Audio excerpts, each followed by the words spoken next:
le patriote, M. Jimmy, l'alternance, le nouveau. La question est de savoir, vous avez un bilan. Vous avez été ministre. Oui, j'ai un bilan et j'en suis fier. Parce que, essayez de fouiller, vous verrez ce que j'ai fait de bien.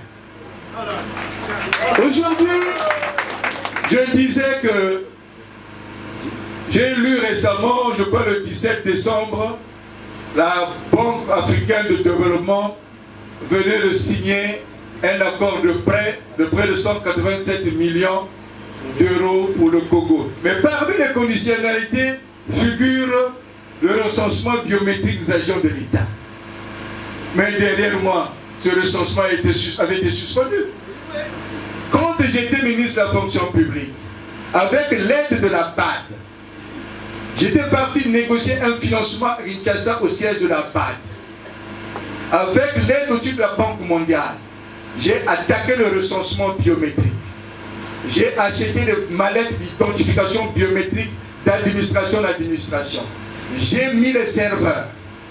Sur 35 administrations plus 2 institutions, j'avais déjà recensé 19 administrations plus une institution. Les seules administrations qui manquaient, les plus grandes, c'était le ministère de Finances, le ministère de la Santé et de l'Éducation. Mais tenez-vous bien, sur 19 administrations et les institutions recensées, j'étais seulement à 9080 agents de la fonction publique. 9080 agents. Et j'avais demandé au ministre des Finances à l'époque, ma chérie, là nous n'arriverons pas aux fameux 80 000 agents de l'administration. Parce qu'il y a beaucoup de bénévoles dans la santé, beaucoup de bénévoles dans l'enseignement. Mais après moi, où sont ces serveurs? Où sont ces mallettes d'identification mis dans le tiroir? On est venu, on a recommencé le recensement papier. Pourquoi?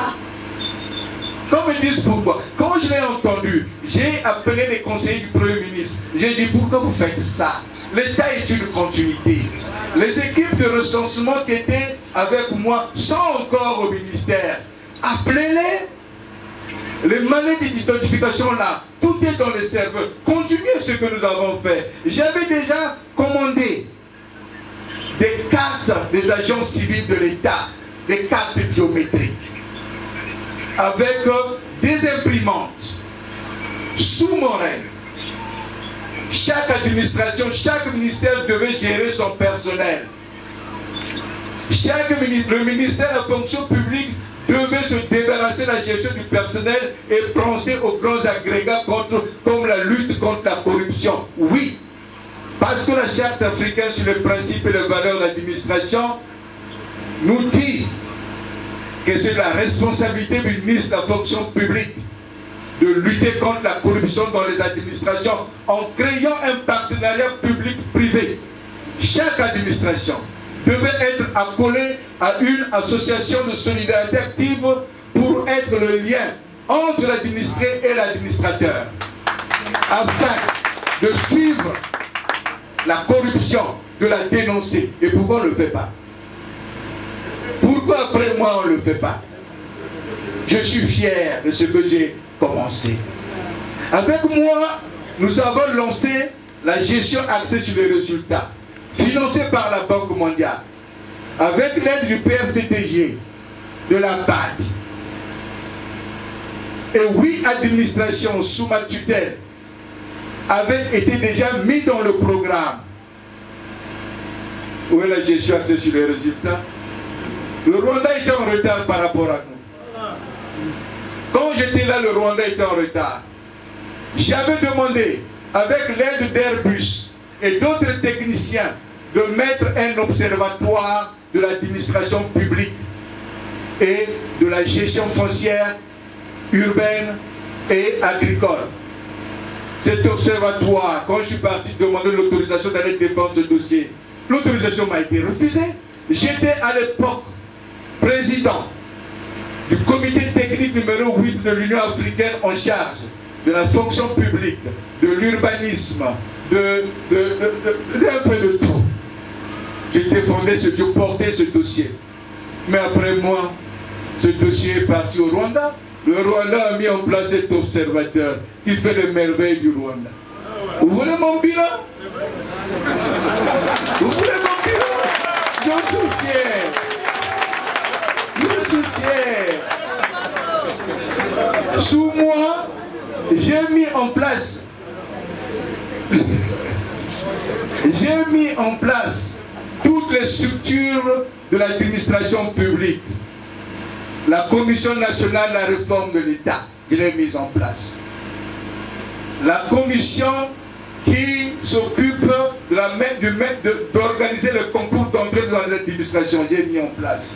J'ai mis toutes les structures de l'administration. Et c'est où? C'est où? Non, on ne veut pas du bien pour ce pays. On ne veut pas du bien pour ce pays. J'ai fait. On ne m'a pas laissé le temps de continuer. Du même pour le ministère de la Pêche. Oh oui, là-bas aussi j'ai fait. La pêche sous d'autres cieux, c'est de l'or. C'est de l'or. On parle de la diversification, oui, mais on a arrêté tout ce que nous avons fait à la pêche. Sous moi, j'ai acheté des balises. C'est un projet de l'État et une continuité. Quand je suis arrivé, Madame Tambézé avait commandé des balises de surveillance des bateaux de pêche. Quand je suis venu, je n'ai pas mis ce projet dans le tiroir. J'ai vu, c'est une bonne chose.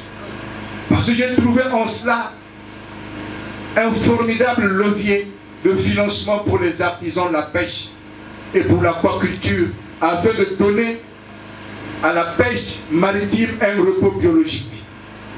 J'ai acheté les balises d'identification de navires. Plus de 50 balises. Je les ai mis dans les navires des armateurs.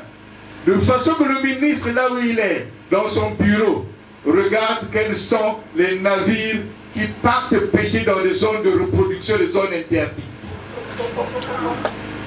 Et oui, si on les attrape, il y a des amendes. Et Dieu seul sait qu'il y a des Chinois qui ont voulu me corrompre, qui sont venus avec des sacs de 50 millions que j'ai balancés. Et oui, ces balises, je les ai fait acheter au budget de l'État. Mais derrière moi, qu'est-ce qu'on voulait faire? Avec ces balises, il y aurait des royalties. Et comme j'avais créé une agence de pêche et d'aquaculture, cette agence devrait, avec NSIA, l'assurance NSIA, la MUCODEC, constituer un conseil d'administration pour gérer les royalties venues de ces balises et donner un financement à nos artisans pêcheurs, à nos aquaculteurs. Mais après moi, ces valises ont été vendues. Vous voulez, qu'est-ce que vous voulez pousser? Ces valises ont été vendues, on m'a dit que j'ai vu trop grand. Ah bon? J'ai vu trop grand. La pêche doit avoir des agences. Et Dieu merci, le ministre Henri Djombo, que je salue ici, a compris cela et est revenu mettre l'agence de pêche et de l'aquaculture. Mais que de temps perdu. L'État est une continuité. Ne dites pas parce que c'est Colonna qui a fait ça, c'est mauvais. Non. Le Congo d'abord. Le Congo d'abord. C'est pas pour mon père ni pour ma mère qui sont décédés. C'est pour les générations présentes, futures et à venir. Que nous travaillons. C'est pas pour lui achouquer. Je vous surprendrai pour dire que le Colonna ne se bat pas pour être absolument président. Non. Je me bats pour que le Congo s'en sorte. Si aujourd'hui, M. Romy, vous êtes l'homme, je vais vous suivre. Si M. le Président Dios, je vais vous suivre. Et si c'est Molo Pierre, je vais le suivre. Mais il faut qu'il me convainque. Mais c'est ça le Congo qu'on veut. Une république exemplaire.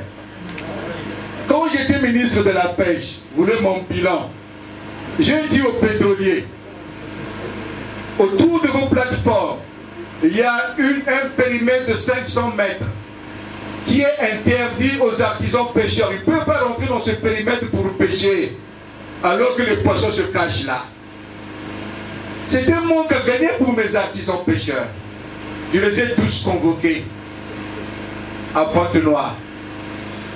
Et j'ai pris un avocat. Je leur ai dit, vous devez sortir l'argent pour financer ce manque à gagner.